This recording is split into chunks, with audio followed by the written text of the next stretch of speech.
तो good morning everyone. तो अभी जो है नेक्स्ट हमारा weekly study plan which is 13 Jan to 19 Jan ये रहने वाला है। तो इसमें हम क्या क्या प्लानिंग करने वाले स्टडी के लिए, तो वो मैं शेयर करने वाली हूँ अभी। तो जीएस में जैसा कि हमने जो है एशियंट हिस्ट्री हमारा फिनिश हो चुका।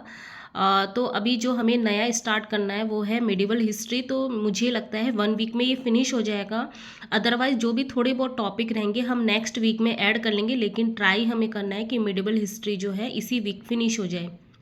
इसके बाद जो जनरल मैथ में है, सिंस मेरा जो है पिछले वीक कुछ अच्छा नहीं गया तो मेरा डिस्काउंट पेंडिंग है। अगर आपका हो चुका है तो आप जो है वो दूसरा कोई टॉपिक चूज़ कर सकते हैं, ठीक है।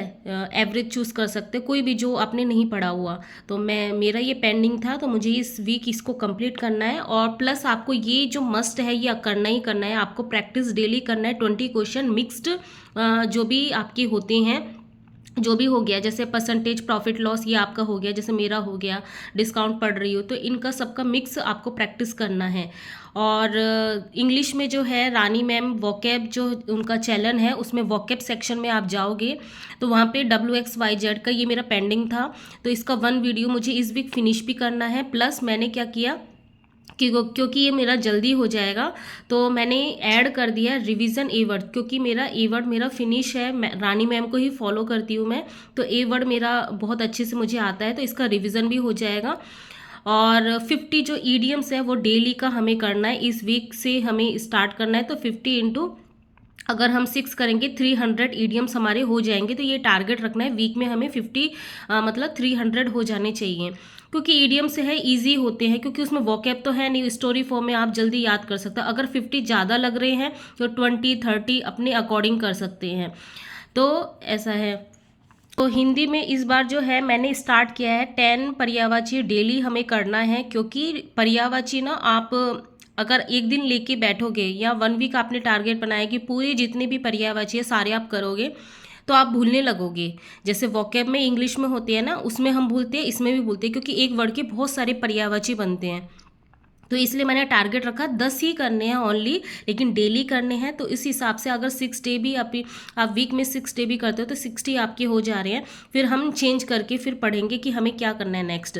प्लस हमें संज्ञा करनी है, जो अजय सर को फॉलो करते तो उन्होंने जो अपने ग्रुप में शेयर अपनी जो टारगेट है 100 डेज चैलेंज उसमें संज्ञा भी ऐड की हुई थी। अगर सर नया कोई टॉपिक ऐड करते हैं तो वो भी हम कर लेंगे। तो अभी संज्ञा करनी है, क्योंकि मैंने पिछले वीक नहीं किया था, तो मैंने इस वीक इसको रखा हुआ है। इजी भी है, और प्लस रिवीजन भी करना है। संधि तो संधि के जो भी आपने रिवीजन की उसके MCQ जहाँ से भी आपको मिलते हैं वो करना स्टार्ट करना है, जिससे आपके कॉन्सेप्ट दिमाग में बैठ जाए। इसके बाद वीकली टेस्ट में यहाँ पे मैंने लिखा हुआ है कि अगर किसी की मतलब स्ट्रेंथ लगती है कि हर 2 दिन में अगर वो टेस्ट दे सकता है या 3 दिन में, तो वो अपने अकॉर्डिंग कर सकता है, ऐसा कुछ है नहीं। बेसिकली टेस्ट देने का जो है, मॉक टेस्ट देने का मतलब ये है कि आपका जो भी आप पढ़ रहे हो वो आपको एक्चुअली में पता लगे। MCQ आप क्योंकि जो भी मॉक टेस्ट हम देंगे सारे PYQ होंगे, प्रीवियस ईयर के पेपर होंगे, तो हमें एक्चुअल में पता भी रखता रहेगा कि हम एक्चुअली में क्या कर रहे हैं। और जिस दिन मेरा टेस्ट होता है उस दिन मैं ओनली 1 आवर ही उसमें से माइनस कर देती हूँ। बाकी दिन जो नॉर्मल स्टडी करनी होती है या मुझे किसी टाइम पे लगता है कि मुझे ये टॉपिक रिविजन करना है तो मैं वो कर लेती हूँ। तो वीकली टारगेट का प्लान ही यही होता है कि आप अपने अकॉर्डिंग स्टडी कर सकते हो, कोई रिस्ट्रिक्शन नहीं है कि नहीं इस तरीके से ही करना है। और ये बेस्ट तरीका होता है कि आप अपना वीकली टारगेट बना लो, उसके बाद जिस दिन आपको जो सब्जेक्ट पढ़ने का मन कर रहा है उस दिन उसको पूरा कर लो, ठीक है। तो इस तरीके से फिर है मेरा सब्जेक्ट मैथ है, तो पार्ट 2 में मैं बता देती हूँ। 11th-12th में मैंने वेक्टर स्टार्ट किया हुआ है, क्योंकि UG PG में मुझे वेक्टर कैलकुलस स्टार्ट करना था। और वेक्टर आप देखोगे तो KVS में बहुत ज़्यादा क्वेश्चन पूछे हुए हैं वेक्टर में, ठीक है। तो इसलिए ये इंपॉर्टेंट चैप्टर भी हो जाता है और ईजी भी होता है।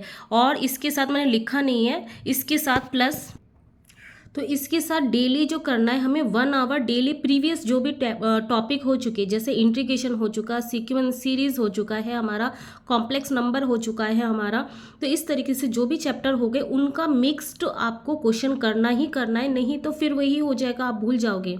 ठीक है। तो मैथ में ऐसा ही है, आपको सारी चीज़ें बार बार प्रैक्टिस करनी है, और एग्जाम में तो मिक्स्ड ही आएंगे, तो हमें धीरे धीरे करके सारी चीज़ें जो भी चैप्टर हो रहे हैं उनका मिक्स करके 1 घंटे आपको एटलीस्ट, चाहे एक क्वेश्चन ही सही, एक टॉपिक का, एक कॉन्सेप्ट का, एक चैप्टर का, लेकिन करना है, जिससे आपकी क्वेश्चन के थ्रू वो कॉन्सेप्ट वो रिविजन हो जाते हैं। यूजी पीजी में वेक्टर कैलकुलस मैंने ये किया, ये थोड़ा सा लंबा है, तो इस वीक हो जाएगा तो ठीक है, नहीं तो नेक्स्ट वीक भी ले लेंगे, कोई इशू नहीं है। रिवीजन में मैंने ये रखा हुआ है कि रिवीजन डेली मुझे यूजी पीजी का जो है 1.5 घंटे का करना है, क्योंकि ऑब्वियसली इसमें चैप्टर बहुत ज़्यादा है और इसके क्वेश्चन सॉल्व करने में टाइम लगते हैं। ठीक है, तो वही है जो हो चुका, कॉम्प्लेक्स एनालिसिस, ओडीई पीडी। ठीक है, और मैंने बता भी चुकी थी कि मैं यूजी पीजी के लिए किस सर को फॉलो करती हूँ।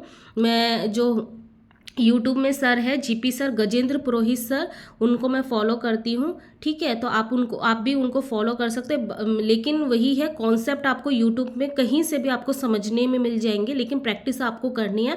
तो सर जो है प्रैक्टिस कराते हैं, इसलिए मैं वहाँ से फॉलो करती, क्योंकि कॉन्सेप्ट तो ठीक है, लेकिन क्वेश्चन को कैसे सॉल्व करना है वो तो हमें मतलब कोई बता देता है तो अच्छी बात होती है। क्योंकि मैंने जो पेड बैच ज्वाइन किया हुआ था, परचेज़ किया हुआ था, वहाँ पे 11-12 का पोर्शन बहुत अच्छे से समझाया हुआ है, लेकिन यूजी पीजी है बिल्कुल भी, जो हमारे टीचर थे कुछ भी नहीं करवाया, उन्होंने ओनली कॉन्सेप्ट बताया, प्रैक्टिस कुछ नहीं करवाई क्वेश्चन की, ना कुछ मतलब ये है, तो खुद से ही हार्डवर्क करना है। ठीक है, तो ये था मेरा इस वीक का प्लान। तो फिर मिलते हैं नेक्स्ट ब्लॉग में, तब तक के लिए बाय।